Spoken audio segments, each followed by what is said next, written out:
And new developments tonight on the tariffs President Trump announced over the weekend against Canada, China, and Mexico.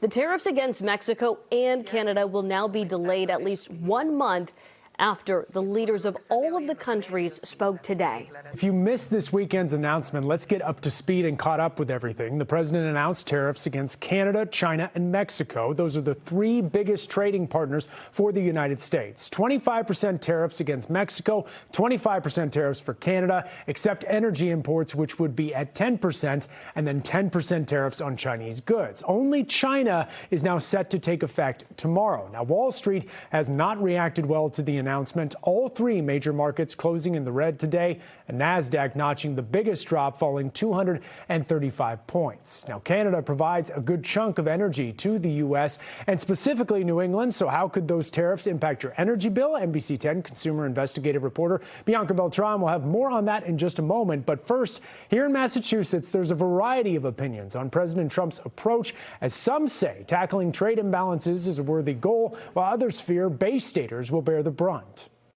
A turbulent weekend of tariff talk. He is forcing an issue. Tariffs are just a tax. Drawing mixed reviews. What are we doing?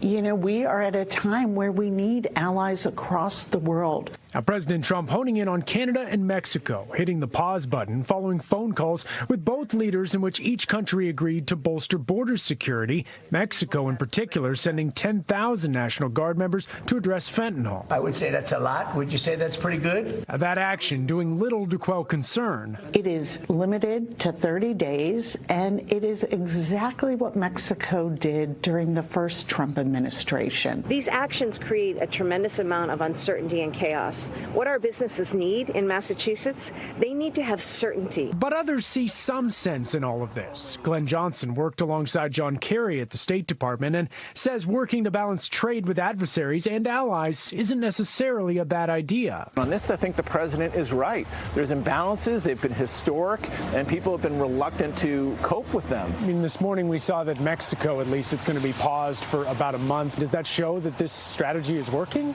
Sure, and I give the president credit. You know, he did bring them to the table. And while that approach plays out, Massachusetts leaders are bracing for the worst. We pay some of the highest rates for electricity in the country. It will make that worse. I'm trying to build more housing. You know where we get our lumber from? Canada.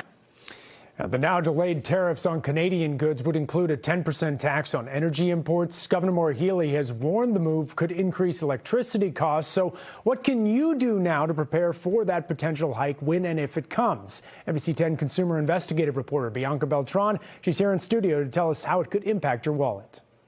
Right now, there's a tremendous amount of uncertainty of exactly what this is going to mean and exactly on what type of energy flow that we see over the border is really going to be the most impacted. Dan Dolan is the president of the New England Power Generators Association, a trade association representing over 90% of the electric generating capacity in the region. With only 10% of New England's electricity imported from Canada, Dolan says it might take some time for consumers to feel the impact on electricity prices. The more immediate cost, I think, is on things like heating oil, natural gas use for your home, gasoline, things like that.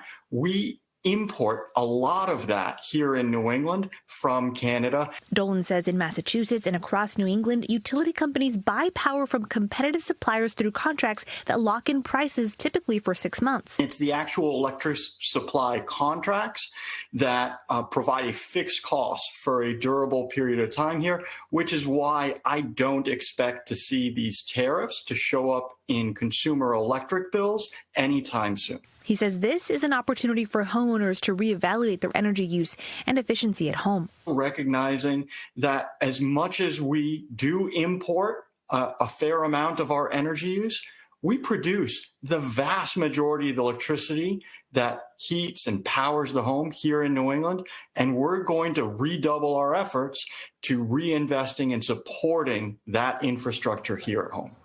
So the takeaway, if you're worried about a possible rise in energy costs, there is time to prepare.